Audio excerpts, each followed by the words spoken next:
All right, you guys. Is it already rolling? We're rolling. We're rolling. All right, let me get mine rolling here. They see me rolling. They Roll. They hate hate it. I me. went bowling with Chameleonaire once. He's like, Is that who makes yeah, that song? yeah, that's rolling. It's Chameleonaire. They see me bowling Welcome with Rafi. Welcome to Backtracking the show where three old friends take a second. Listen to classic bands, influential albums track by track. They're taking this journey together, providing context, both personal and historical, on some legendary bands.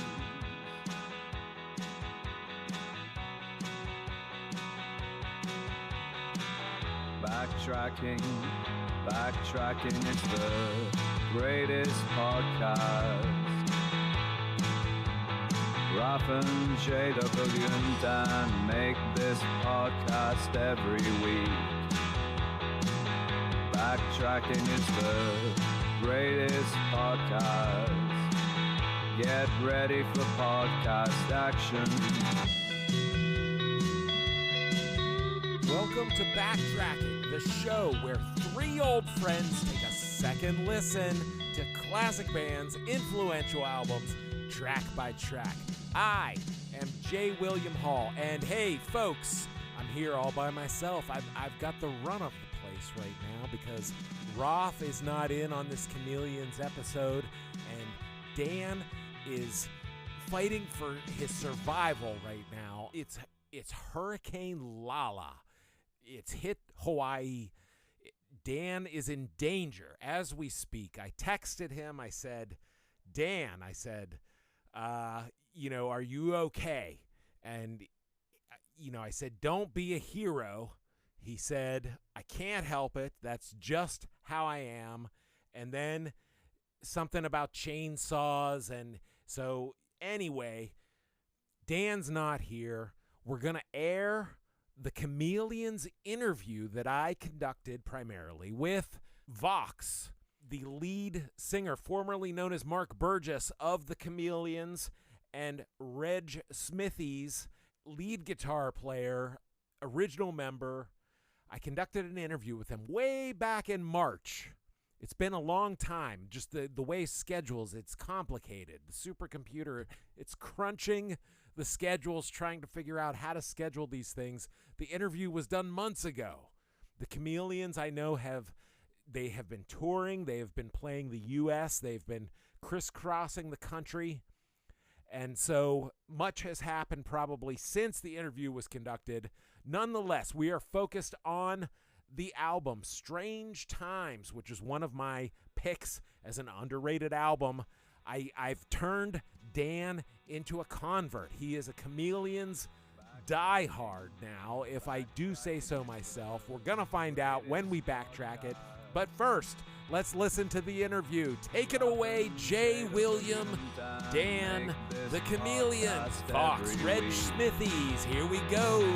Backtracking is the greatest podcast. Get ready for podcast action. J. William Hall here, and I am thrilled and honored to introduce Mr. Mark Burgess, Mr. Reg Smithies from the Chameleons, who are two of the four masterminds behind the album that we're going to be talking about, Strange Times, from 1986. Is one of my all-time favorite albums, and it's one of the five that I picked to backtrack this season. So it's surreal to get an opportunity to talk to you in person and to just tell you how big a fan I am of this album. I discovered it as a freshman in college. I was working for the college radio station, and I had a mentor who was a couple years ahead of me, and he was like, oh, you're into these other bands of that era, Echo and the Bunnymen, and these alternative bands, the Smiths, The Cure. And I was like, yeah. And he's like, oh, have you heard the Chameleons? And I said, no, I've never heard of them, and so he loaned me Strange Times, and I fell in love with it immediately. So I've been a huge fan, and I'm super excited to go through the album with you. I hope track by track, and to just kind of, hear you guys talk. We can remember it as best as you can, to remember, what was going on at that time, and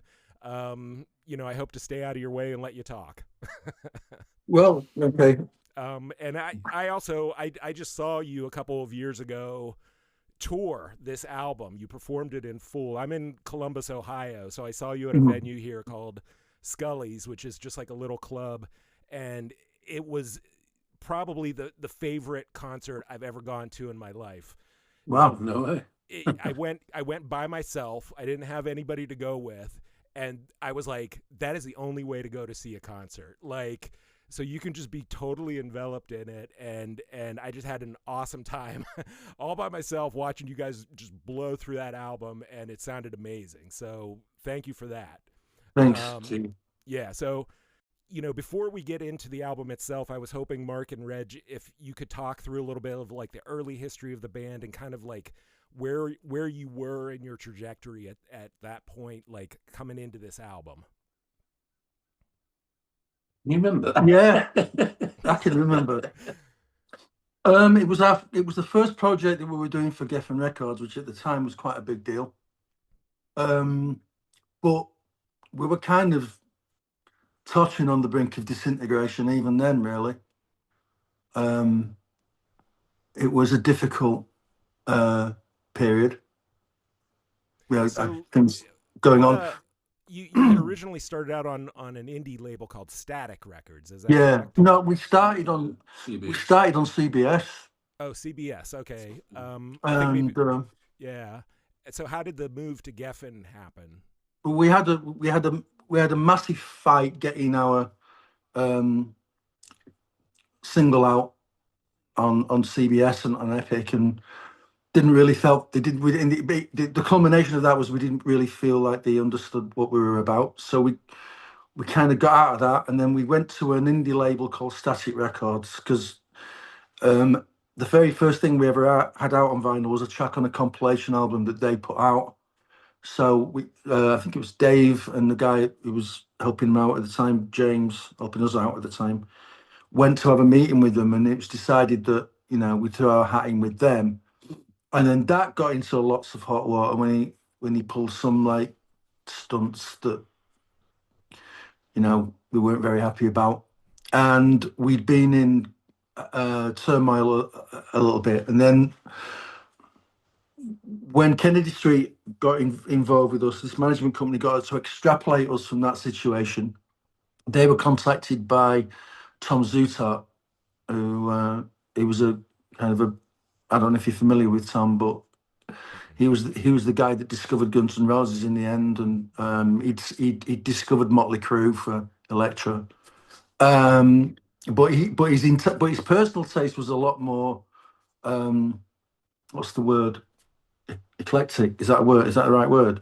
It was a bit more refined, and he had an ability to know what was going to sell big, right? And that gave him the power then to indulge himself on acts that were a little bit more underground. He signed XTC, I think he did the Banshees, and bands that weren't really immediately mainstream.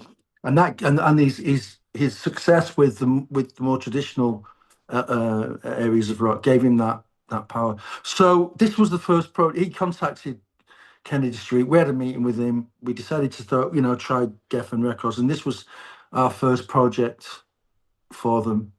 But there was a lot of me and Dave were like at each other's throats a lot of the time, and it was all very, very precarious. But I think a lot of that energy went into the album. I think I loved I thought it was the best work I'd ever done for the band on that record. As a lyricist, I thought it was the best work I'd done. And Dave Allen produced it, which was good. Yeah, I mean, I wasn't happy about it in the beginning because, they told us that when we had the meeting with Geffen, it sounds very 70s now, but they flew us out to Montserrat for the meeting, which was like a very flashy thing to do. We were in the Caribbean. It was great. We were at Air Studios and stuff, and we got on really well with the studio manager at Air because we were practically neighbours in terms of background. She was from the north of England, George Martin's studio manager.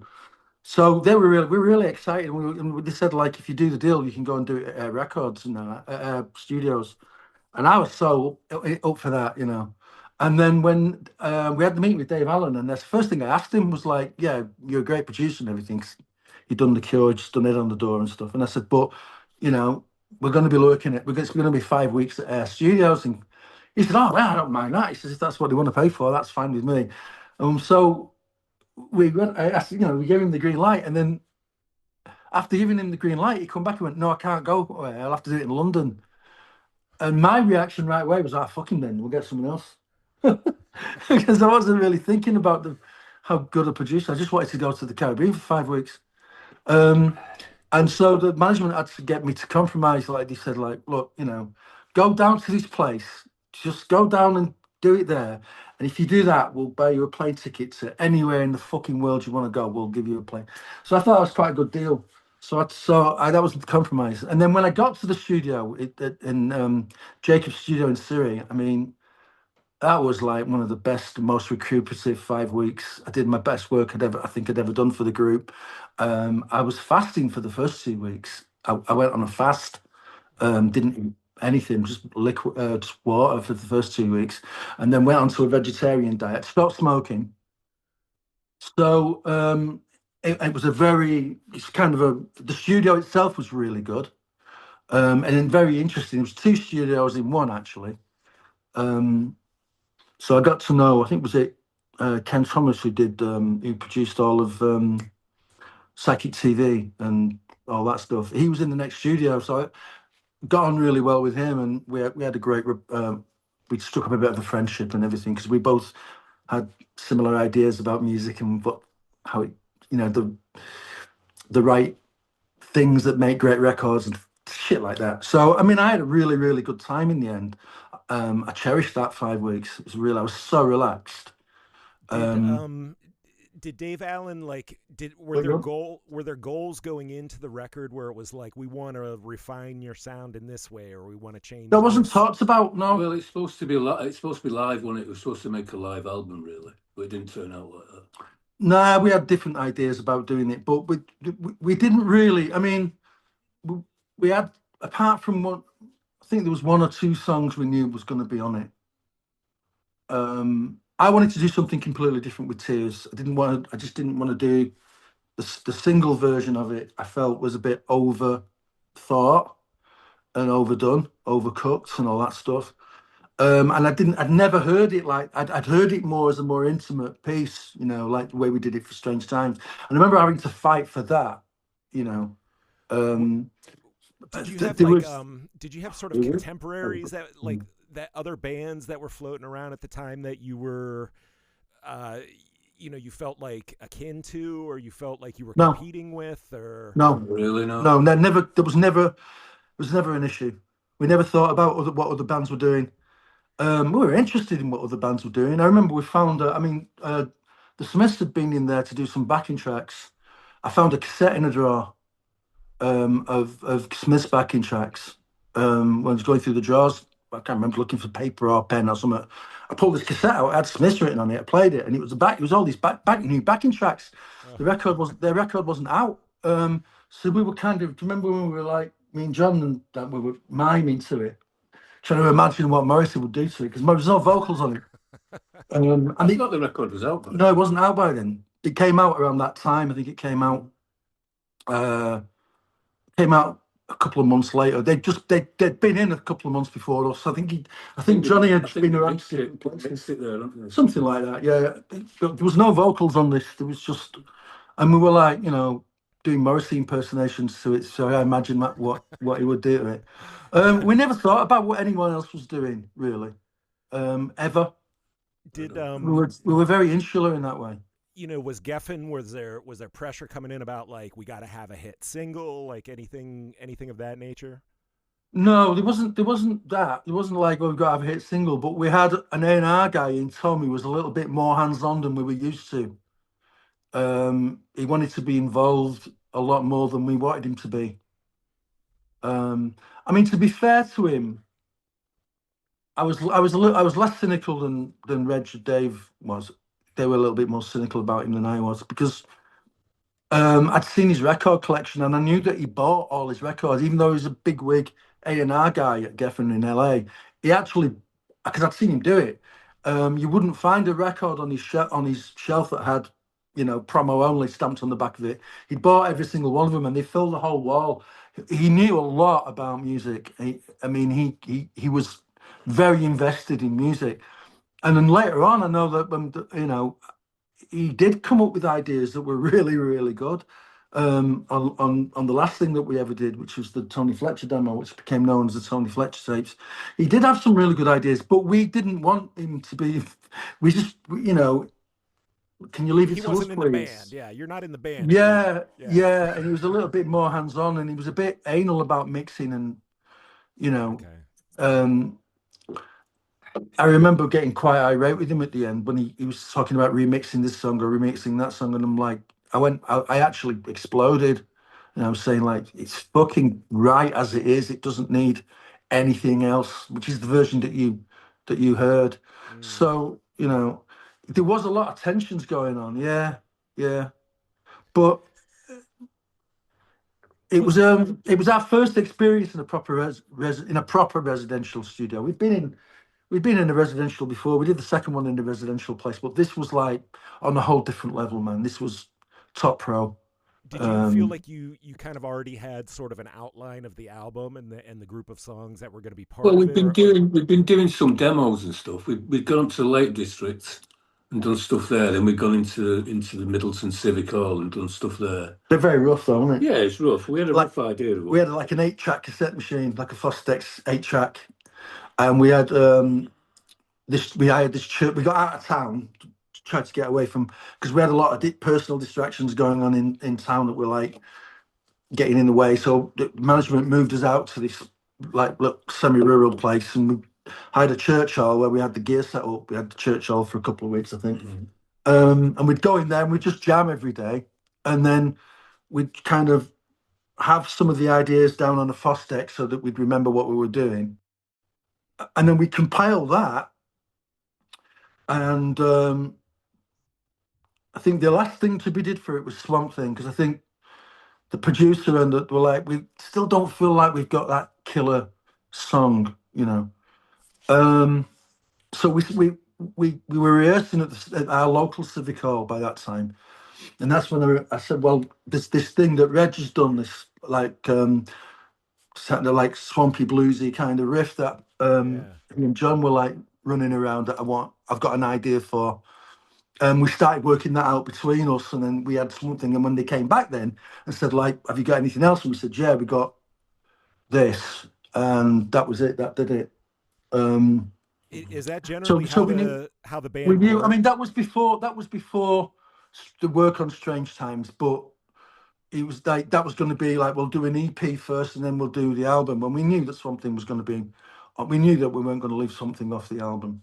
There was a few things we did around it that didn't quite make it on there, like Paradiso and a few other things. But we knew then we had. So then it was just a case of going in and tightening up the arrangements, and we did a week's pre-production before Dave actually got there. Like we had ideas like Caution that we had to kind of arrange and get it into a tight arranged form before the producer actually arrived. And we spent about a week playing around with that. Was that typically kind of how the band worked, like even on the earlier albums where like the songs were born out of group jams versus... By and large. There was a couple of, there was a couple of things that we came to, someone would come and bring something, like Seriosity was something I'd done on the bass. I did it on the bass guitar, like bass chords. And then we kind of, how can we execute this? Into something, and then everybody contributed to that. And we were like trying to think of what else is on that song. I mean, a lot of it would start. I mean, 99% of the time it would start with some riff that Reg had done that had set us off. And you'd be walking around with that in your head, and you'd be jamming that out together, and gradually you'd come to an arrangement. Dave was very strong on arranging. He was Reg, very good at that. I have a question, Reg, for as far as like your guitar influences go. Did you have particular guitarists or who had particular sounds that you feel like informed your own playing and the stuff that you came up with? I wouldn't say so. No, I just sort of did whatever I wanted to do. That's like I didn't really know. I still don't know how to play the guitar. I know people think I'm being really, but I don't technically know how to play the guitar. I just fiddle around. Same with the art stuff. I just mess around until something happens. But you do play it. You can play it. I'd say I'm adequate. Now, I nearly dropped off the chair once. I was listening to the. I had the old version, the early stereo version of Revolver, and where you could split the vocal. The vocals came out over there, the guitars came out over there, and I'm listening to Dr. Robert, and I'm listening to George Harrison. I think it's George Harrison playing that guitar on that. And that was Reg all day, all night. I'm thinking that could be Reg playing that at the time. I mean, sometimes you're not that aware of what your influences are. A band who did influence me was a major influence was the Alice Cooper band. The way the two guitars worked together, I just loved that. The way they mingled the guitars together, and that was a big influence. I loved that. Were you guys television fans? I wasn't. Dave was. Dave was a massive television fan. I liked a few things. I liked him. I wasn't a massive fan or anything. No. I guess for me, something that's really highlighted on this album, but that I think you do on the earlier albums too, is you've got the interlocking parts. You've got, two distinct guitar parts and the bass part doing something, and you get into this like hypnotic groove, and I feel like this album is a highlight of that. That's why I felt like these had to be born out of jams, because like you couldn't plan that out, Yeah. Well, I mean, the Reg and Debbie have been playing together for a long, long time. When I first came across them as a band, I mean, I'd known them from school for years, but when I first came across them when they were playing in a group, Reg was playing bass. They were a three-piece. And then when they asked me to join it, Reg just migrated to guitar. And I remember you saying to me once, well, I'm just basically what I was trying to do on bass, I've just taken it to guitar. You know what I mean? Yeah. So that interplay that you had as a three-piece bass and guitar translated to the two guitars, because he was using a lot of the same kind of structures as he would on a, and then the bass then had to anchor the root, because someone had to do that. So that closed me down a little bit as a bass player, because there wasn't nowhere really to go that the guitars weren't already going, and something had to anchor the root, because that's where the melodies came from. Was the root. So that's how that develops, and we just carry, it just evolved that way. And then I started using the bass as in a more dub way, coming in and out and stuff. It's more dubby, because I was really into dub bass. So the other thing that was really distinctive about you guys, besides the guitar interplay and the sound of the interlocking, the artwork, and Reg, you're responsible for the artwork too, right? Yeah, a lot of it. Yeah. So did you go to like art college or whatever? I went to art college. I did graphics. I did graphic design and advertising and that, and I wasn't that into it. It's like so. Yeah. Designing creamy whirls and stuff like that. Packets of creamy whirls, which it's all right. I didn't mind it, but it's not. There's the idea, isn't there, that like you go to, here you went to a technical college to do art. It was very much about teaching you something you could make a living from. Right. Yeah. You know what I mean? So the idea that you could... They judged I wasn't good enough an artist to go onto the actual art course, so they put me on the, you'll get a job doing it, Yeah. graphic design, the last Did you do that at all professionally? Like, No, Dave did. No, Dave did. Dave went into it for a bit. It was basically a T-boy. Okay. But he was good. But he was good at it. He was good, yeah. I mean, back then he was. When he started in the job, he just started as a T-boy. Yeah, he was working for quite a big firm. He was working for Yellowhammer, and He was good at it though, wasn't he? I That's mean, good, yeah. it was. I mean, that was back in the days when everything was done with letter set. You know, before the digital shit started to happen in the 80s. You know, with Apple Macintosh, it was all done with letter set and layout. But and he was really good at that. So You know. when you were doing the artwork for the Chameleons albums, did the artwork kind of come first, and you were kind of picking and choosing, like, oh, I like this one, or this feels No, well, like the first right? LP, the name of the LP came first, and then I sort of worked around that. And the second one, that I think that That was just a free range because we didn't know what we were going to call it. I think the second one I did it, and then we just called it that. Yeah, that came later. I think Strange Times just did it, and then we called it that as well. I don't know. I can't remember it. Well, we were watching. We were in rehearsals. We're at rehearsals. We were doing the writing up in this cottage in this church hall, and somebody brought a video of the band live, and we were playing the encore splitting in two, and I'd started riffing, just ad-libbing, and I was ad-libbing, that we're living in strange times, and Dave turned around to me and went, "What do you think about that for an album title?"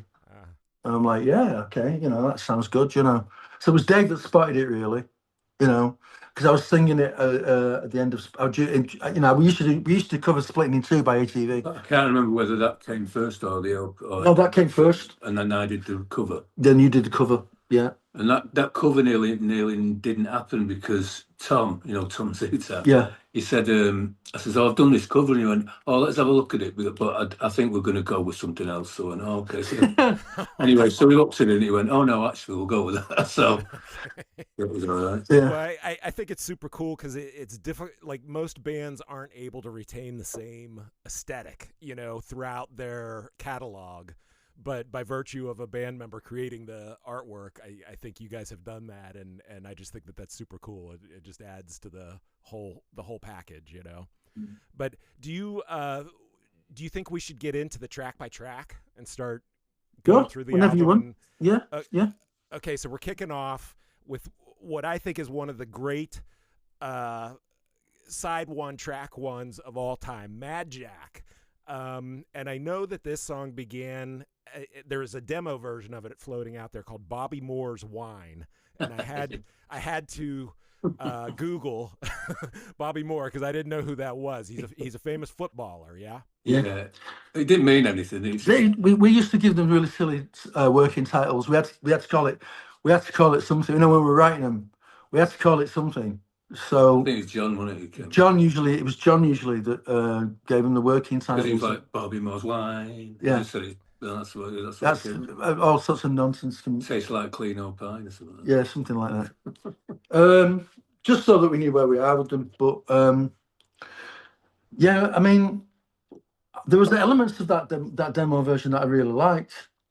But I remember how we kind of reworked it when we were actually started to write for the record properly. Yeah, I think we reworked it. Significant lyric differences, and there wasn't any lyrics originally.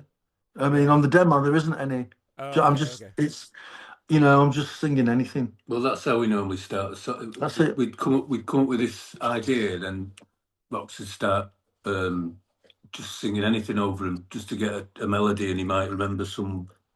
I'm trying to find the cadence and the vibe, and then certain lines will come while I'm doing it that'll stay. When we were first doing it, we used to write a song, and then you'd have no lyrics, and then we'd go and play it that way. Yeah, I did the Peel session that way. The third Peel session, I didn't have any lyrics for. We did 4 new songs for Peel, and I didn't have lyrics for any of them. All of them were ad-libbed, and then some of it I used later on, and some of it I didn't. And but no, I mean. Well, I mean, this one has got you can't write massive guitar hook right off the bat, like very. That was the common denominator. That was the thing that I really, really liked. I remember when we reworked it at the Civic Hall. It's the actual Fostic's version sounds really funny. It's because it, So yeah, it sounds really funny. It's like something that you'd expect Madness to be.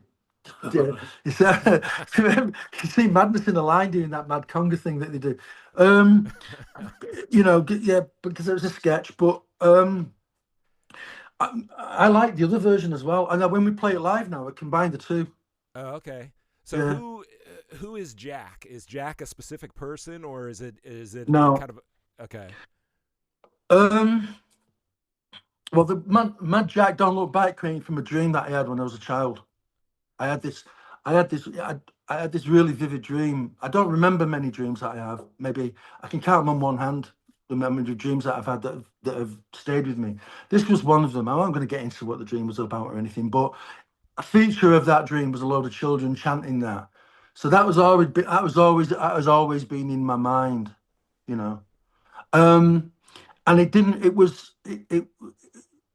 There was a guy around here who we sang out with called Jack who got really paranoid. yeah, I know. He got really paranoid. He thought it's about me. He's written that song. Is it going on about me? No, it was actually me. I was writing about my the character of Mad Jack was me at that time. That's who I was.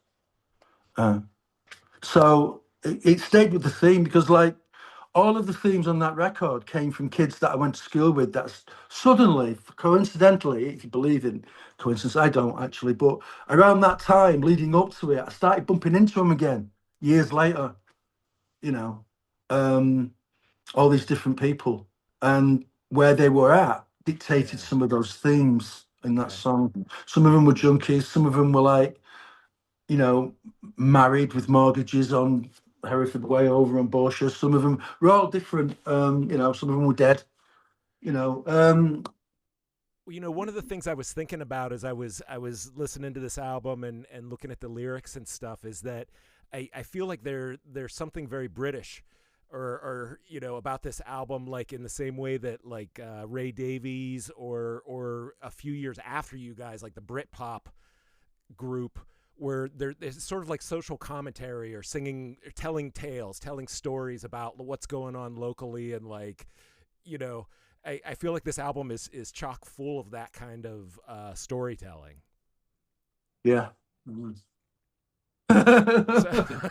So I think probably Chameleons fans at the time, if the last thing they heard, was What Does Anything Mean, basically, and the sound of that, this was probably like a pretty, like, whoa, like this sounds bigger, bolder, bigger production, I guess, heavy. Every single time to this day, every single time we've made a record, it's polarized our audience to some degree. And that was no different. Every single time, literally. In Shreds came out, everyone's excited about that. Script of the Bridge comes out, it's not 7 or 8, 9 versions of In Shreds. So that polarizes people because that's what they expect. They expect a record that sounds like a Killing Joke record or something.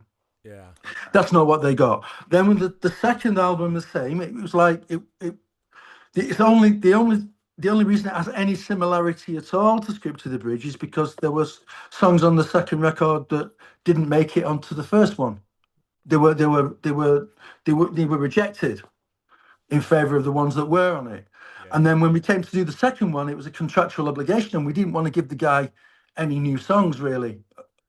As few new songs as we had to, right? So that's why you've got some of the songs on there, like On the Beach and Britannia and all that. They're all pre-script. They all were included. And then the songs that were new were completely different. P.S. Goodbye, Home Is Where the Heart Is. They were different in vibe and everything. So had we been a proper second album for a label that we were comfortable with, it would have been a very different record, right? And then you got Strange Times, which is different again, because we're actually got a no-name producer who's worked with, who's co-produced The Cure and stuff, in trained under engineered under Martin Hannett and all that stuff. And so that completely changed the vibe and the sound of the band.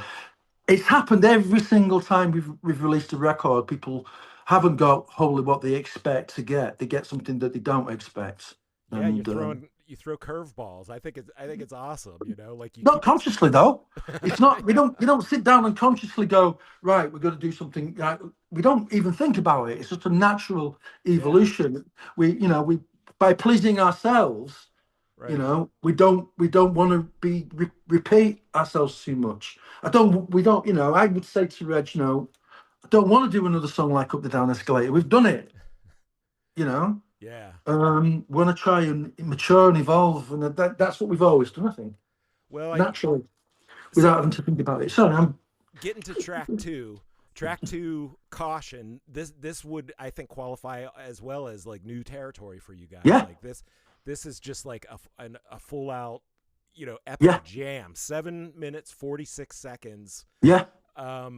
It felt like the songwriting of the band or the way you were piecing the songs together was just like stretching out. It was just like you're getting into all these new section upon section upon section, a very slow build up. We did. We didn't have the ending when we went in to do the pre-production at the studio. We did it in the studio. We arranged it and did that ending and everything at the studio. I feel like I read somewhere that you sort of semi-improvised some of the lyrics for this one. All of them. I was doing that a lot. I was like, I just want to, see what happens. Get in the right frame of mind, put all the lights out. It was completely dark. I didn't have, because I couldn't, so I think might have had a torch. I can't remember. But I was improvising all of that. I was improvising all of it. And then we did about 5, I think, or 6 complete run-throughs. And at the end of that, he came on the intercom and he said, "Right, I think we've got it." And we just compiled the finished vocal from all we compiled it. So they're all, that finished vocal is 6 different performances. Okay, gotcha. All done one after the other. Now, when I read the lyrics, and I don't know if you intended it this way, to me they read as if you were making sort of a commentary on the music industry and where you were at. I'm not going to talk too much about it. I know what it's about. I know where it's come from, but it speaks to different people in different ways, and I don't want to fuck with that, really. It's what you get from it. No, it's seriously, it's like, there'll be things in there that are relevant to you as the listener that are there for that very reason. It just happens that way because we all exist multidimensionally. I know what they mean. I know where it came from. But that's just my dimension. I don't like saying, well, this song's about this or this song's about that. They're expressions of my experiences, and that's very much open to. It's like look at the artwork and tell me what that's about. You can't, can you? Right. But it's gonna touch you. You're gonna feel something. If you respond to it positively, it's gonna make you feel something when you see it, right? If you're flicking through a load of records and you come across that, it's gonna speak to you, right? But you don't really know what it's actually saying in terms of it's abstract.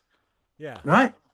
And that's the same with Caution. And the other thing I would say is that it continued to evolve beyond the album. The way that I perform it now is where that performance ended up if it carried on evolving, right? That's just a snapshot of it. But the way I do it now, I think is like way more advanced, Yeah, do you know what I mean? I agree, because when I saw you guys 1.5 years ago, like some of the songs you stretched them out and took them in kind of even bigger directions. Yeah, exactly. Yeah. So to keep it fresh, I always do that a lot. So to keep it fresh. Moving on to track 3, and you kind of touched on this already a little bit. This is the album version of Tears, which is a very different sounding arrangement from the one that went out as a single prior to the album, right? Yeah. I prefer it. You prefer the album version? I prefer the album. Yeah, 100%. That's how I wanted to do it. But the Geffen heard a single in it. Yeah. Oh, well, Tom did. And I'm like, and a lot of Dave Allen had a lot to do with that arrangement, and I'm like, to me, it was just it was overdone. It was like, it got away from the beauty and the intimacy of the idea. The idea is very simple. Yeah, it was just trying to knock out a single. I knock out a single. It's all very very noddy heady and yeah. And I'm like, I remember having with Tom at the time going like, I don't like it. Well, let's put it out. And I said, well, I won't fight you on it as long as I can do another version for the album. Yeah. And I remember me and Dave coming to at odds with each other over it because he didn't see the point of it, And Dave Allen to some degree, because Dave Allen wasn't actually there. The producer wasn't actually there when we did it, because he was going home every night. That's one of the reasons why he wanted to work in that studio, so he could get home. He didn't have to stay there. Yeah, he could get home after work. He'd knock off at 5 o'clock or whatever, and off he'd go. And then me and Steve and Reg and John and Mark Saunders, we carried on with it. We did it while he wasn't there, And Dave came in and did his part of it. And once it was finished, Dave got it. He was like, "Oh yeah, I get it." But at the beginning, I don't think he understood what was trying to get at. But it to me, that's the song. It needs that intimacy, that sadness, that melancholy. That it's not all about all those fucking harmonies all over the place and all that. Yeah, I agree 100%. I mean, this is the version that I was familiar with because listening to the album, and I think it's an amazing left turn from the first two songs on the album. It completely changes the mood. Exactly. It pulls in kind of a folk, almost like a folk influence, and I think what makes that track is John's glockenspiel. Mm-hmm. Yeah. John there just happened to be a glockenspiel in the live room, and he just picked it up and started doing it. I'm like, bingo. Because we were like, well, there's no percussion on it, what do we do? Do we do a, tambourine or whatever? And he just started on the glockenspiel, and we were like, oh, and that's it. I mean, that sounds amazing, It was a beautiful piece of class, that, It all came together really, really well. I mean, but a lot of it was Mark Saunders who did that track, No, I forgot that. Yeah, Dave Allen came in the next morning and heard it, and he liked it and everything, but I think he was a bit pissed that we carried on working when he wasn't there, but he couldn't argue, like, well, that's it. So then he sat in and he mixed it. But it was the Tears was really Mark Saunders who did that. So if John missed out on playing on that version of Tears, he definitely gets a showcase opening track 4, Soul in Isolation, which is my personal, like, this is my ultimate Chameleon song. The opening drum pattern, did the song begin there? Was this just a jam, or we remember this differently? But it wasn't. He's saying that I made that drum pattern. You definitely. I can't make the drum. That's rubbish. He had an habit. Reg had a habit, right? If we broke for a few minutes, let's break, go and get a sandwich, whatever. He'd get on the drum kit. He'd just start messing about on the drum kit. And he was doing that beat. Right? He was doing that beat. And John come in and he goes, give us some sticks. And he starts to refine it. Right? But the initial idea was Reg messing, because I was sitting there right opposite him when he did it. I remember it as clear as day. But he was like, John just came in and went, oh, I like that. And then he wasn't doing it the way John did it. Yeah. But it was a Reg beat. That's definitely. Awesome. Because Reg has a habit, even on guitar, with his, no matter what he's messing about on, if he's on the guitar or on drums, he always comes up with something that's very unorthodox, that somebody orthodox wouldn't come up with, right? Yeah. And that's because I can't play the guitar. Well, yeah, maybe, because when you teach yourself in a certain way, and they will come up with things that you do that no guitar player would do or no drummer would do. But I mean, he was messing about on a left-handed kit, right? Because John set his kit up left-handed. John wasn't left-handed; he played open-handed. So Reg is just, it's not. He wasn't playing it like he'd jump on. He used to do it on Martin Jackson's drums when Martin Jackson was playing with us for a little bit when John got sick. But then that'd be a conventional kit, so Reg would play that conventionally. But on this one, he was open, so he'd just be, and he was always jumping on. You were always doing it. I'm a frustrated drummer. He can play drums. He can play drums. So Well, you played that swinging too. The thing about this song, the way that you guys build it up, it's this really slow build. You know, just starts with the drums, and then it's like one instrument comes in at a time, and it just like takes its time building up, and then you even like I think before any vocals come in, it's like you already like preview the next section of the song and come back, and I just think it takes such confidence, you know, like as a band to do that, to take your time. You know, was that just a sort of a byproduct of where you were at the time as a band? Because you've been playing together for, you know, this is the third album. Like you've been playing live. You have that confidence to be able to kind of like do that sort of like slow, gradual, intentional build up versus, you know, rushing everything. Yeah. I mean, with that song, it's a bit weird because I thought I was always a bit worried it's the drums starting it like that. I always thought, well, maybe it should start quieter and then the drums come in after. But it's not how we did it. But I like it now. But I was never sure about I mean, we had to get, you know, we had to work out the transition between the opening drum beat and the straight 4/4 so we could get into the song. But I mean, it was an easy one to arrange. It was very easy to arrange it. And it's a mixture of the idea that we came up with, and then I remembered a demo that we'd made called Dear Dead Days, which you never did anything with. Right, we had, right at the beginning, before our first Peel session, there was this meandering jam thing that we did called Dear Dead Days. And I remembered that and how that was kind of structured, and I thought we'll interpolate that. We'll use a bit of that. This is what we did, and presto, you know, we had an arrangement. That was the easiest arrangement that we did, I think. Yeah, I mean, when the song kicks in, I mean, it is, and this goes for several songs on this album. It is a stadium-sized sound.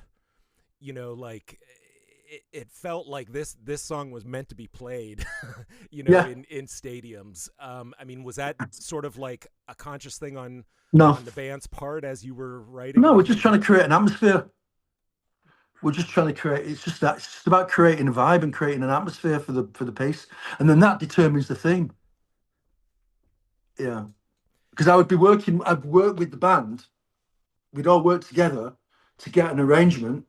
Yeah, and then the vibe of that arrangement would dictate the theme, because then I'd just go and sing whatever I wanted over the top of it, and whatever the music was making me feel, whatever would push me in the direction that for the theme. You know.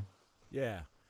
Now, I have a rant that I will sometimes go on.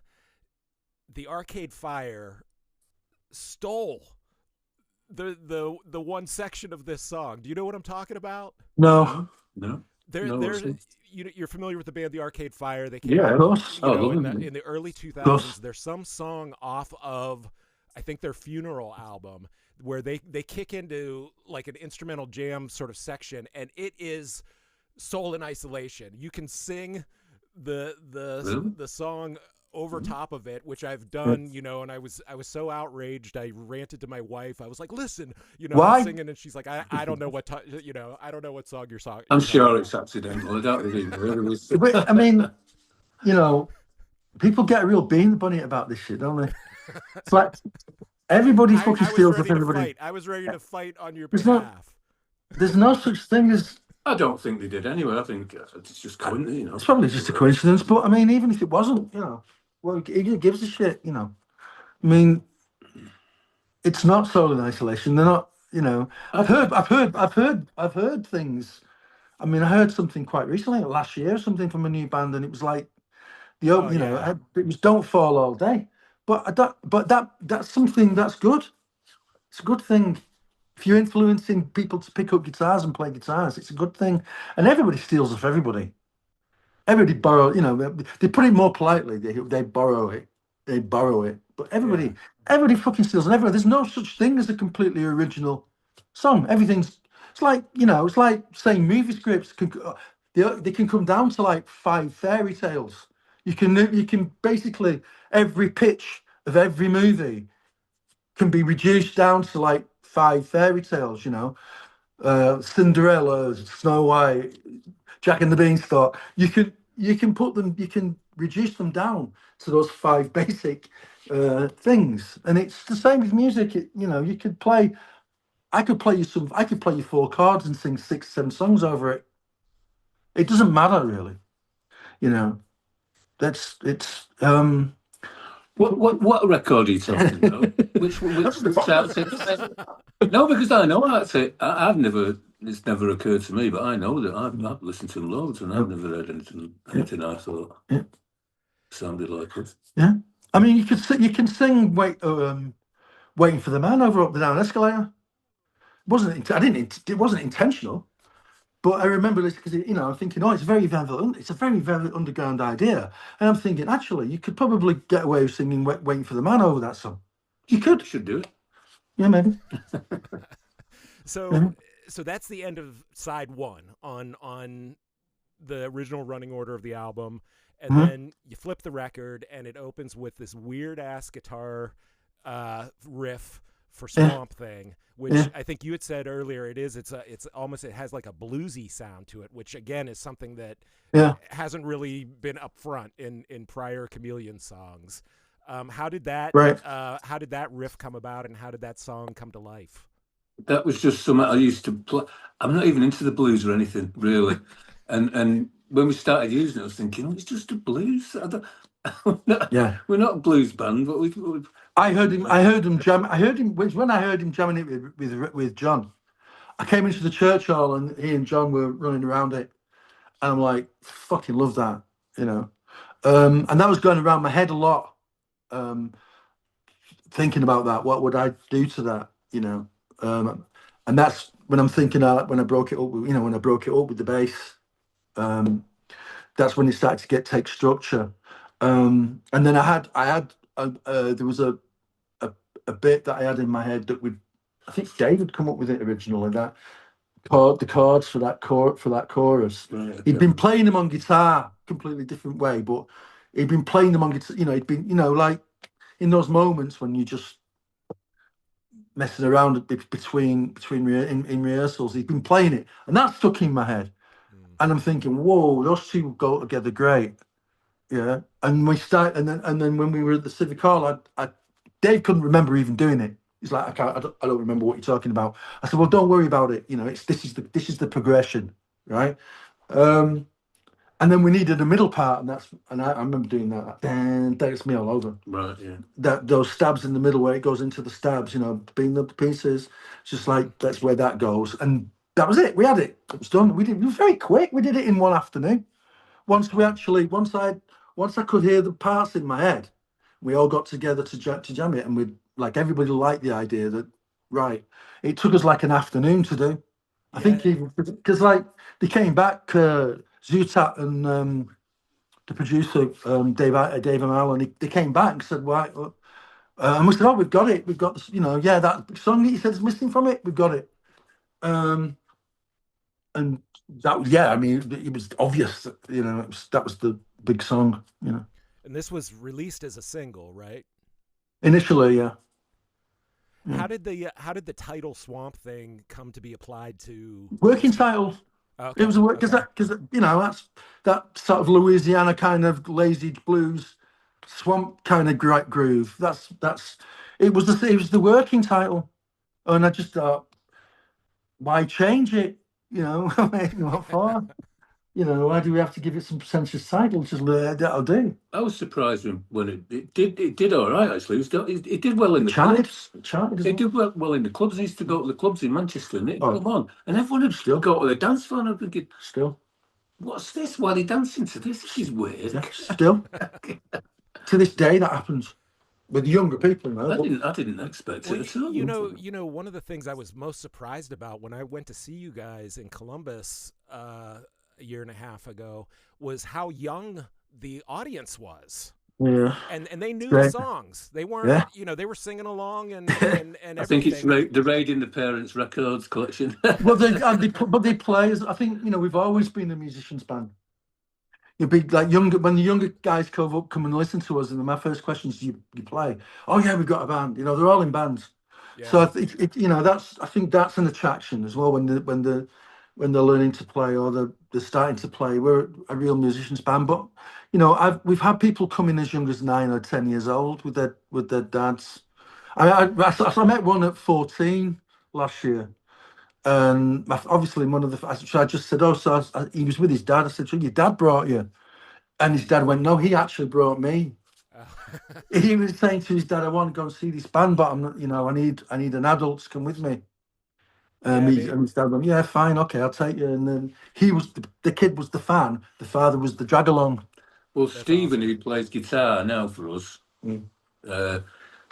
he was actually at the front of one of our gigs with his dad. Yeah. It was the Manchester gig that was filmed at the Academy in Manchester. Yeah, he was right at the front with his dad. And he's there at the front with his dad. So and now he was destined. And now he's in the band. Yeah. All right. So after this goes to show you, kids. Something. The next song after Swamp Thing is a two-parter, Time and the End of Time. Yeah. And this one, Swamp Thing has the big epic fade out, which I know Dan has he's biased against fade outs, but I love I don't like him. I love a well executed fade out. I do. I'm not a fan.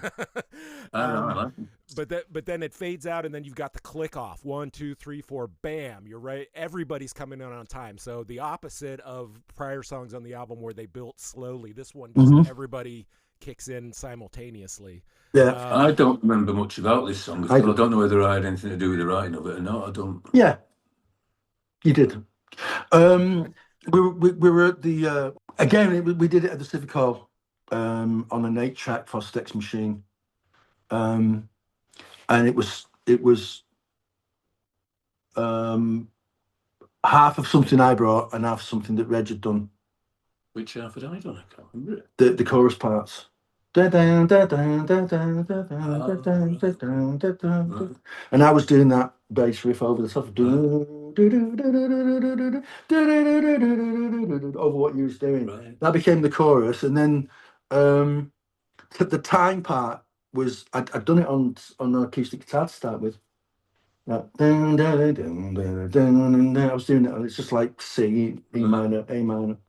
And so we just put the two things together, and then I kept doing this weird thing off the C chord, bling bling bling, and I've been doing that. I was doing that on the when we were up in Scotland for the second album. I was playing that sequence, but I was instead of like going from the C to the A minor, I was going C, A minor, E minor. So all I did was like cut out the E minor.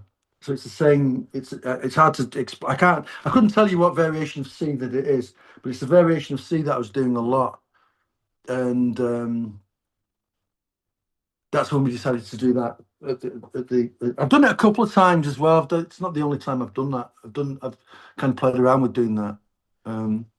Did it at we jammed around at the End of Time on it. It feels. I did it on another. What other song did I do that on? I did it on something else as well. I can't remember what it was. Something similar. It feels like, I know you were talking about, like, at this time of your life, you were running into a lot of people from earlier in your life and your childhood and stuff. And it feels like the back half of this record has a lot of lyrics that are talking about childhood kind of themes.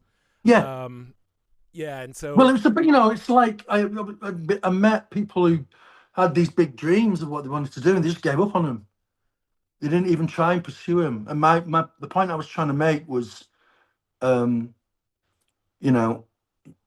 can't waste. You can't. If you follow your fucking heart, do it while you can, because before you know where you are, you're going to be in the autumn of your life. And I mean, it's never too late. It's never too late. But I remember singing that to a friend on an acoustic guitar in a kitchen in Shetland when she was at a crossroads, and I was in a kitchen with a load of people just playing it to some, in Shetland. She was one of them, and she actually made the decision after hearing that. She's like, "I've got to go," and she went off to Edinburgh and married Harry. And wow, that was it. Was like I was inspired by a movie that practically no one's ever heard of, It's called. It was a Dustin Hoffman movie. It's made in 1970. It's called "Who is Harry Kellerman and Why is he saying those terrible things about me?" Oh. And yeah, it's an amazing film. I think Dr. Hook and the Medicine Show did some of the music for it, I think. And in that, there's a scene where she says, this old this actress who has been behind the lights, has been dimmed. She's like, oh, she's too old for the part, you know. She's auditioning for this part, and he feels really sorry for her, so he goes down to the front of the stage to talk to her because she's so nervous she can't let go of the prop. She's got a prop lamp and she can't let go of it. She says, I can't leave. I can't let go of this. And she's talking to him, and she says, that's how she describes time. She says, time is not a thief in the night, like they say. He's an embezzler up nights, fiddling the books so they don't notice anything's missing. And that struck me really profoundly. You know, it was like, yeah, that's exactly what. You don't notice the time where it's going. It's just like it's stolen from you when you sleep, you know. And before you know where you are, you're in your 40s or your 50s or your 60s, and you've got all these unrealized dreams and ambitions and desires that you've not done anything about because you thought you had loads of time, and suddenly you don't. You know, that's where that came from. Well, it definitely had an impact on me. Like I remember listening to this song, you know, and thinking about it and you know, mulling on it. You know, so it's one of those things that has been an earworm for me ever since. You know, the chorus. We were playing it recently. I love playing that. I mean, I love playing that song.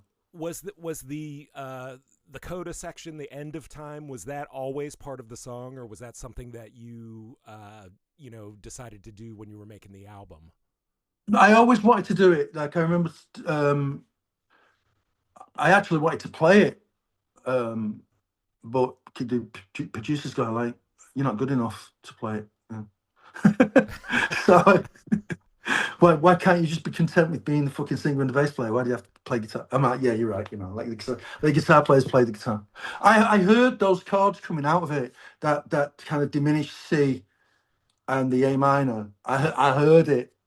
I just heard it coming out of it, and then the guys just went over the top and over the top of it and put their, you know, did their thing over it. And I'm actually playing the Selena on that as well. I could just, you can just hear it sometimes, you know, you just hear it. You know. I mean, and you guys had done instrumentals, like pieces, you know, on the previous albums as well. So that was something you were comfortable doing, and not everything had to have lyrics or whatever. No. I mean, that Reg and Dave did that ending of View from a Hill. Like, you know, well, it wasn't an ending of View from a Hill when they did it. I came back from I went out, nipped out for cigarettes or something. And I come back and they said, like, what do you think of this? And I think it was, who was on? Dave was singing the melody, and you were playing guitar, and I think he was on my bass. I think he was actually playing the bass, and he was like singing that melody over it. And then when we actually did the first half of View from a Hill, like, where do we go from there? I'm like, into that. Let's just go into that, you know, and that's how that's weird, because I remember it the same way, but I remember me coming in after going somewhere and going, oh, what's this? So no, it was me. I don't know. I thought it was me. It was you and I thought I came in and you were playing it. Anyway, I don't know. I'm sure that I came in and Dave was going down. He was singing it. Was it? Yeah. It was like he had the melody. Dave had the melody. Oh, that's all he just kept doing. Didn't have the other bit. That came later. You know, it refined. But that's like I'm going like, yeah. And then when we did the actual jammed the actual View from Hell song, and we got to that. You wait until you. Like, what do we do there? Well, that. I'm going to that. We use that because there was no route. You know, it was anything goes. I mean, we didn't have. You know, it was all the fucking producers and record labels that were telling us that couldn't be done. You can't do that. Like, why not? You know, when Steve Lillywhite decided he didn't want to do Script to the Bridge, we had the meeting with all these different producers, and they were all consistently saying, you have to cut that off. It's too long. I'm like, so what? how long does it matter how long it is, you know? And what they wanted, like these little neat 3.5, 4 minute songs like fucking Duran Duran, right, and all that. And I'm, fuck all that. We're not. Well, who cares? Who cares about that? You know, we were so kind of naive in that way, weren't we? But you know, we were right. Yeah, you We were were right. Yeah. Yeah. It's a piece of music, man. It's like, doesn't matter if it's 8 minutes or 9 minutes. Who gives a shit? If it works, obviously, if it gets to the point where you're thinking, oh, well, just drag it on a bit, then it's too long and it's not good. It's not well arranged when that happens. When you get a piece of music and you get bored of listening to it, it's too repetitive for it. That's because it's not been arranged well enough. But we arranged, you know, it took us a while. It was a struggle to arrange the end of that song. I remember it took us ages. I remember Reg fucking Dave smashed his guitar at once. He just makes it. I'm like, I kept stopping, and he's like, "Why you keep stopping for us? Because it's not right." Smashed his fucking guitar to pieces, but I was right. You know, it wasn't until we approached it from a mixing point of view, dropping things in and dropping things out, that we got to that. You know, and with Strange Times, that's relevant because by that time we were on SSL equipment, computer, you know, everything was computer controlled, and we made a second side that computer couldn't cope with. It couldn't cope with it, right? So we had to make we had to have all hands on the desk like in the old days, like we did, you know, people doing quick pans because the computer couldn't cope with all the pans and all the crossfades, right? So the computer dealt with the EQ and all that, but there was a point where it couldn't cope. So we actually had to stand around the desk doing things, which I thought was really funny because that was supposed to be over and done with. Right, you know, with SSL, the computer takes care of everything. Couldn't do it. We had to make a coloured graph, right, for the engineers so that he could see where everything was on this coloured graph. Oh man. And we challenged the technology, which I thought was really cool. You know, it's incredible because, like, you know, a lot of bands, yourselves included, were so prolific in such a short amount of time, and yet you were doing it all manually, like hands on. It's like we're all trying to get this take, and if somebody screws up, we got to start over. Like we can't, you know, splice it. You know, you're limited in that regard. And you know, how do you feel about like the way music production has gone? Like now that you know that it's all fully digital for the most part. I mean, it's not as interesting, is it? No, interesting. It's not as much fun. No, it's not as much fun. Yeah, you're more involved. You know what I mean? You could all. Sorry, I keep thinking it's my phone. What's that? Turn on reactions. Turn on reactions. No. Yeah, you're all involved. It's sort of like, you know, he felt like a band. That's what he did. He's a band, and that's what he did. So. Yeah, I mean, you felt you were more hands on with it. Yeah. I'm trying to think. Like on. But I mean, Arctic Moon was state of the art. And that was fun, you know. It's just it just becomes enjoyable in a different way, you know. Reg didn't have as many opportunities back then to fall asleep as he does now. I still think that the first LP, just when you're all sat, you're moving the faders. That's a lot. It's exciting, better for me. You're all involved in it. It's great. Yeah. I mean that dropping in and dropping out at the end of View from the Hill, that was amazing fun. Because it was like a revelation that you could arrange and mix that way. You know, it was a revelation. But yeah, you're right. I mean, but you know. So getting on with the album, we're almost to the end of side 2. We're at the track Seriosity, which is a very different feeling track from everything else on the album. This feels more intimate, almost you know, because it's driven by like a drum machine, it sounds like. Well, it's right.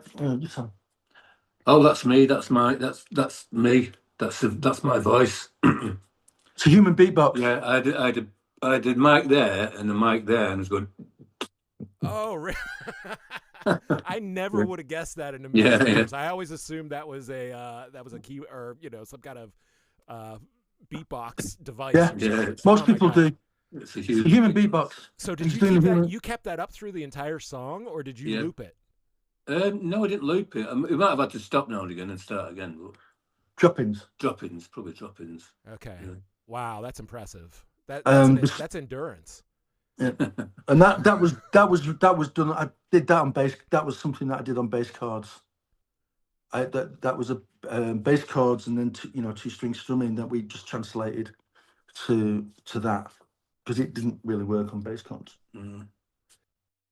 But it was better. Well, yeah, it works a bit. It did, but it just meant we would have nothing to do. So, Yeah. so we had to do something. This song has a lot of keyboard action. It's got, it sounds like piano. It sounds like different synthesizers. Like, it feels like this was sort of like the keyboard heavy song of the album. No, we'd always used them. It wasn't, again, it was a natural progression. We'd always use keyboards from the get-go, right from the start, but we just played them. Different people played them. Sometimes it'd be Dave, sometimes it'd be Reg, sometimes it'd be me, depending on who had the idea, We'd always used keyboards. It was just like, I suppose there's more of it on Strange Times. I'm not sure if there is or there isn't, but it was a natural progression. It's a very different song for us. David started using the Selena. He had a nickel allergy, and where he was getting nickel allergy from the strings, his guitar strings. So he'd switched to keyboards for a bit, and he played the Selena. So he's playing like, on something it's Selena, on Paradiso it's Selena. He was playing more keyboards. He started to increase amount of keyboards he was doing, but we all played a little bit of keyboards on the records, and it was just a natural progression of things. I very rarely play keyboards, I must admit. Yeah. I think too. I remember I did a bit. Yeah. So then, that's almost like a palate cleanser, and then it gets into kind of like the big, I don't know if it's the emotional climax of the album, In Answer, which is one of my favorite songs on the album, one of my favorite Chameleon songs, period. Yeah, I love that song. How did that song evolve?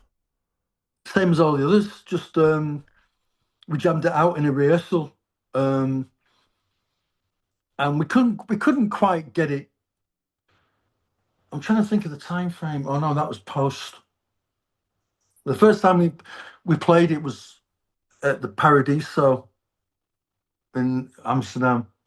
We couldn't quite we couldn't quite make it work, so we stopped playing it live. But we just jammed it.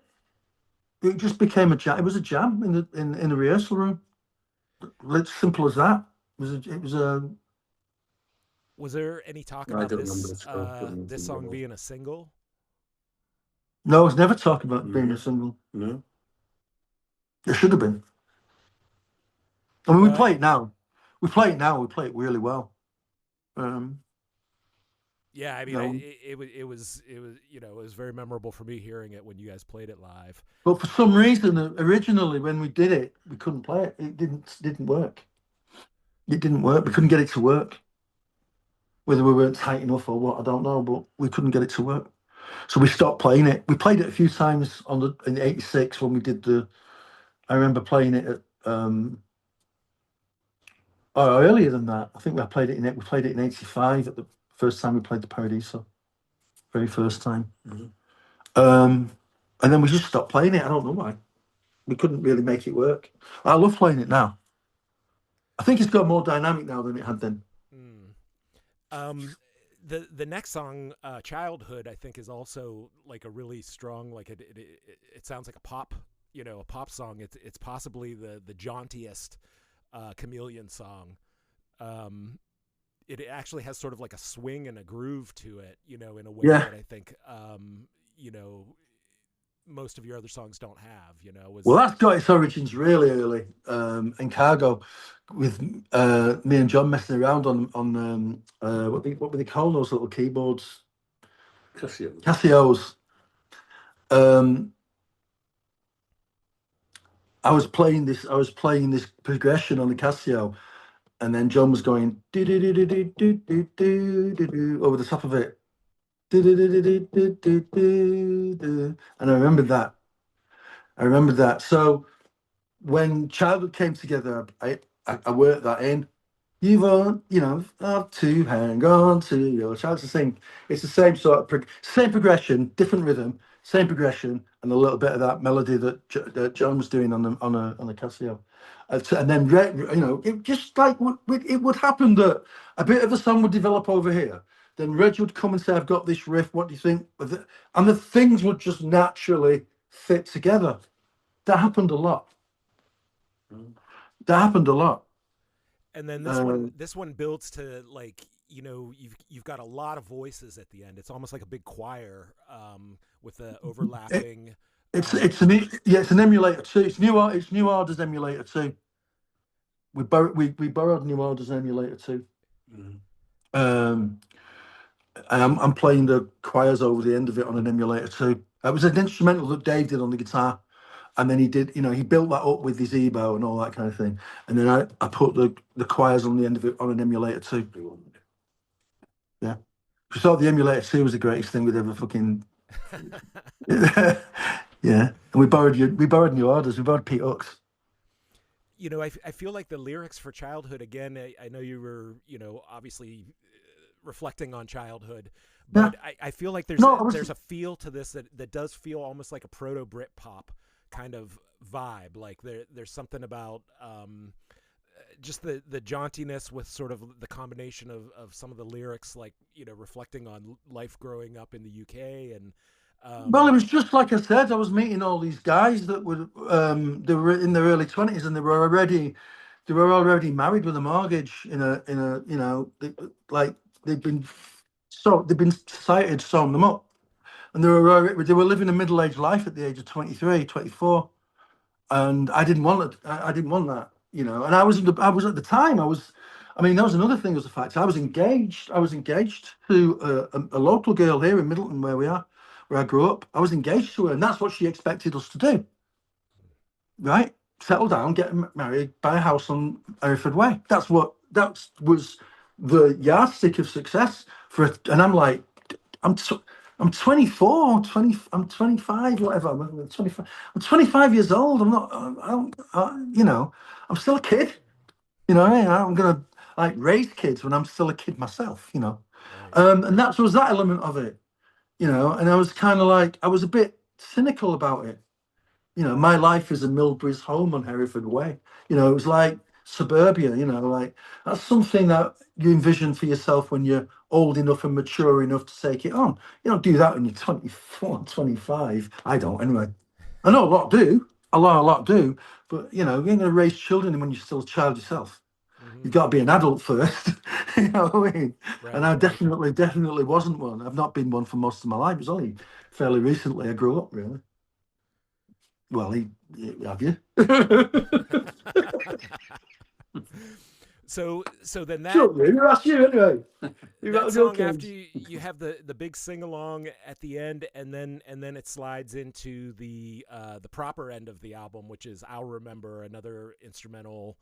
Sorry, I thought that's what you were talking about. Yeah, that's what you meant with the New Order emulator. Yeah. Okay. Yeah. Sorry. Yeah. Yeah. No worries at all. That was mainly Dave's idea. That he did that. Yeah. And we just sort of embellished it. I don't think I even played on it. I don't remember doing. Okay. I might have done, but I can't remember. So, I remember thinking I can't fit anything on that. It's all right. It's good. It's good enough. I did. That's when I did the choirs on the emulator too, on the EMU. Yeah. So when it came time to assemble this album, because obviously there was a whole, you know, bonus album including Paradiso, Ever After, Inside Out, like you know, was it coming to blows, like which songs were going to make the album, which songs were going to make the album? No.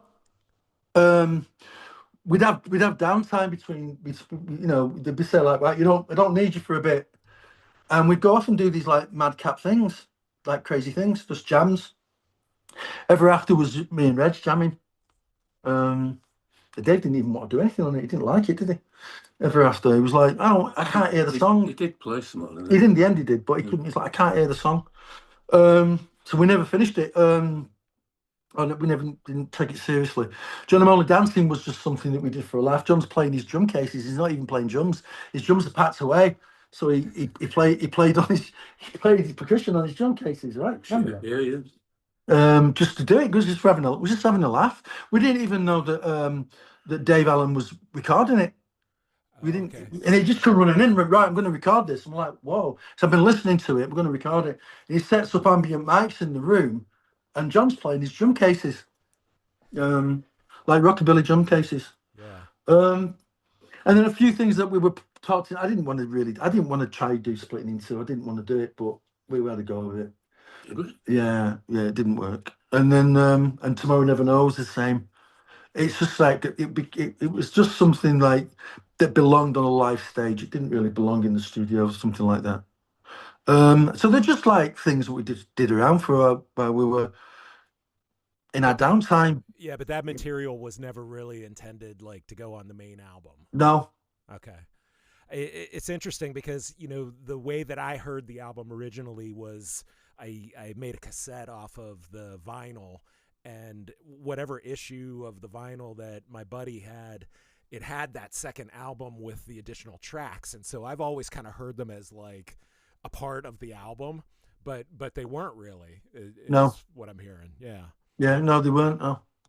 So following the album, you guys you toured on the back of this album, or when did the split with the band happen? 87. Well, there was two. We finished the album and the tour had already been set up. And I knew the agent. It was American tour, and I knew the agent, whose name was Ruth Polsky.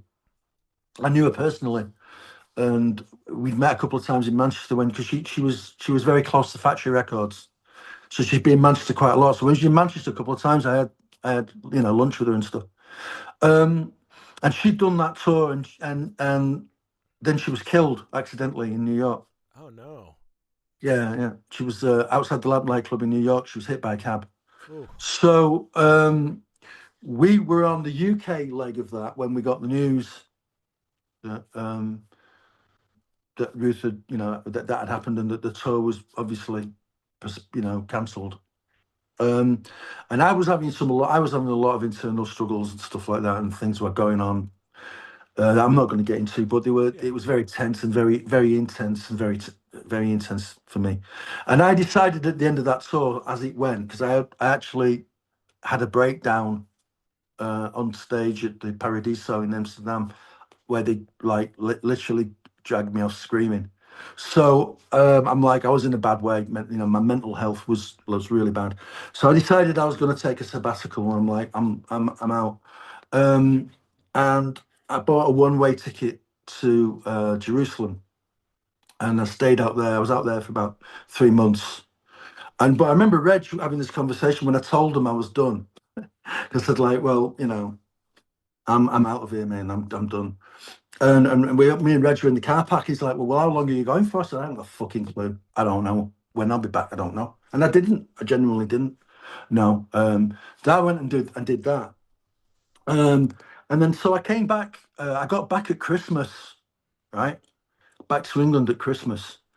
And this is absolutely, I don't know if you've ever heard this story. This is absolutely true. It's absolutely no word of a lie.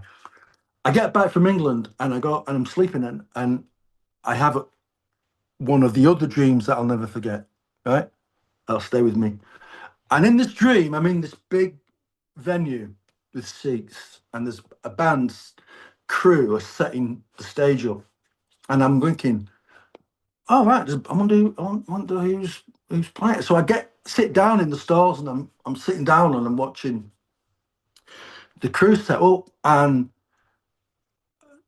I hear this next to me like go, oh, you finally got here, right? And I turn around and Ruth Posky's sitting next to me, right?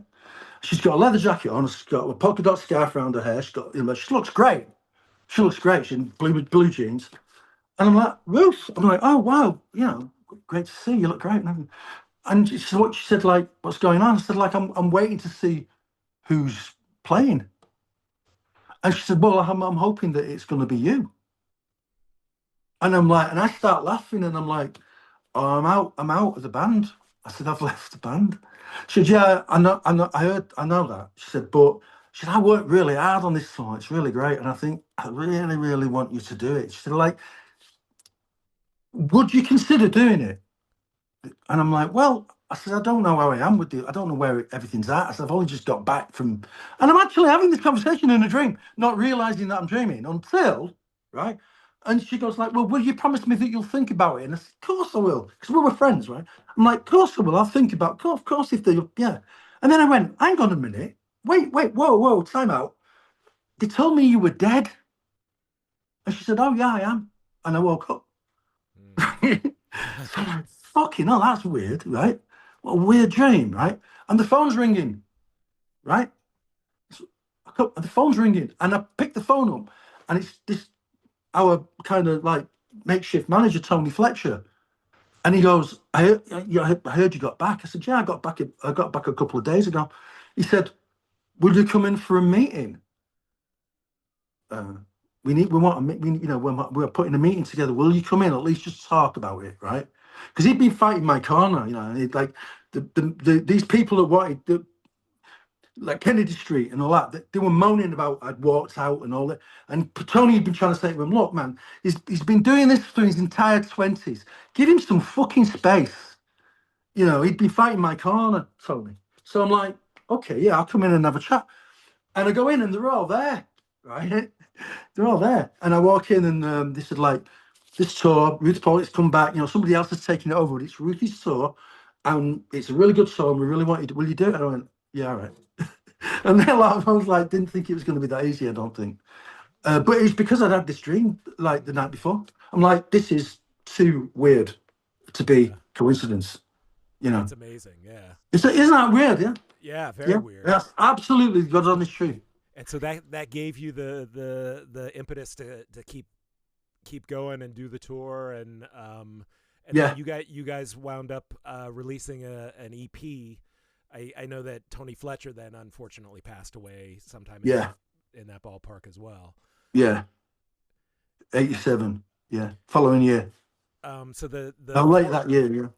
It took me many decades to finally be able to hear the Tony Fletcher EP, and I love it. I feel like that, it was just a taste, I think, of where the band was sort of headed, Yeah. But that album was going to be a masterpiece. There's no question about it. But it wasn't just an incredible 4 tracks, and then like the Sun and the Moon and the Regs. Like I finally was able to track down all of that stuff. Eventually I had the Sons of God album, and and so I feel like it's tragic that you guys. It felt like you were peaking, or you were getting into some kind of like new amazing territory. But it wasn't enjoyable. Yeah. We weren't enjoying it anymore. It was just my recollection of that is like tragedy and argument and negative. Yeah. And if when it gets like that, you're better off just like not doing it. Yeah, it's not worth the emotional not worth it. Turmoil. Yeah. No, why live a miserable life? I was miserable. When we finished the song, by the end, he only went in to do the Tony Fletcher tracks because we didn't know what the fuck else. John phoned me up and he goes, after Tony died, he phoned me up and he said, well, I'm going in, I'm setting my kit up because we were booked. He said, I'm going in, I'm setting my kit up because I don't know what the fuck else to do. And I said to him on the phone, right, I'm right there with you. And the others, when they heard, said, yeah, let's go in, right? And we had the bullshit that we had to deal with from Kennedy Street was appalling. I mean, I'm not going to get into it, but there was nothing about that scene that was, our heads were completely fucked. And by the end of it, John came to me in San Remo Cafe on Drake Street. He says, I'm collecting my drums. I'm out. I'm done. I'm finished. That's it. That was the beginning of at the end. But because it wasn't enjoyable. Mm-hmm. Right? It's got to be enjoyable. If it's enjoyable, you enjoy and you respect each other, you're getting on with each other, you fucking make allowances for each other and all that stuff. You can do that as long as you enjoy what you're doing. As soon as you don't enjoy it anymore, you got to fucking get out. It's not worth living a miserable life for. People are like, oh, that music was so great. Yeah, but I was in fucking hell. Mentally. Yeah. It was a mental fucking... toward the end, 86, 87. Yeah, just doing your head in. I had a fucking nervous breakdown on stage. Yeah. And then the next day, all the people could say to me was, "You've got to carry on. You've got to carry on." You know, they didn't give a fuck about the state of my mental health. All they wanted to make sure was that no shows got cancelled. They didn't care about me. Yeah. And I was a fucking mess. You know? So, like, who the fuck wants to go through? Am I supposed to, like, what am I supposed to do? Like, blow my fucking head off like Kurt Cobain did? Before, I mean, that's what's supposed to happen. Because I said to myself at the time, that ain't happening to me. I'm not going down there. I'm not losing myself in that abyss. I refuse to be a fucking martyr to the music. I won't do it. You know, to myself. So I did something about getting myself well and putting myself back together. You know, and in the end, and I did the tour in the end in '87, and you know, my recollections of that tour with the Lemon Drops was it was really great. You know, I mean, it's only losing Tony really that put the fucking kibosh on it, because Tony was a stabilizing factor. You know, even if me and Dave were fucking going at it, as soon as Tony walks in, it'd stop, and we'd go, "Hey," you know, he was. As soon as that was gone, no chance. Yeah. And it was time. It was his natural. Maybe it's just his natural time. You know. I mean, you know. But where we are now, you know. I think I'm gonna have to finish here, mate. We've been on 1.5 hours. Well, I wanted to give you guys an opportunity to talk about the new record, Arctic Moon. You know, especially after having revisited all of this era from so long ago, like, you know, what can you say about the new record and how that came together and the process? And it was like night and day. I mean, it was extremely enjoyable. It came together really quick. Once we had the band in place, right? Yeah. Once we kind of felt we had the right elements in place. And that was dictated by chance, because like COVID got in the way, so we had to, Reg and I decided we were going to get back together. COVID got in the way of it. Couldn't do it for 18 months. But the time that 18 months was over, we had Stephen, Todd, and Danny in place, and we felt, I felt right now we've got people that can really help us take this forward. It's not just going to be me and Reg. Everyone's good enough to contribute to this to take it forward, and that's what happened. And it was faster than I thought it was going to be, and it was enjoyable to do. Right, we had a good time doing it. We're really proud. I'm proud of it. Well, you think proud of it? Yeah, it's a great record. I think, hopefully the next one will be different again. We probably need to wrap it up anyway, because we've definitely gone over time. I just want to thank you guys so much. As a fan, a longtime fan, it's amazing to actually have a conversation with you about this album and about your careers. And I'm going to continue to follow you just like the rest of your fans. Thank you. Cheers. Welcome to Backtracking, the show where three old friends take a second. What an interview. You went deep, you went wide, but you mostly went deep, which is what we're all about at Backtracking. I appreciate you taking the lead on this, giving me a little hurricane relief. We're going to be back next week. We're going to cover side A of this terrific album, Strange Times. Then we're going to go right to side B. Where else would we go other than side B? Until then, backtrackingrocks@gmail.com. Instagram, backtrackingrocks.ROX. Twitter, backtrackingrocks.ROX. Reddit, backtrackingrocks.ROX. YouTube, backtrackingrocks.ROX. That's it. Tune in next time. Goodbye. Backtracking is the greatest podcast. Get ready for podcast action.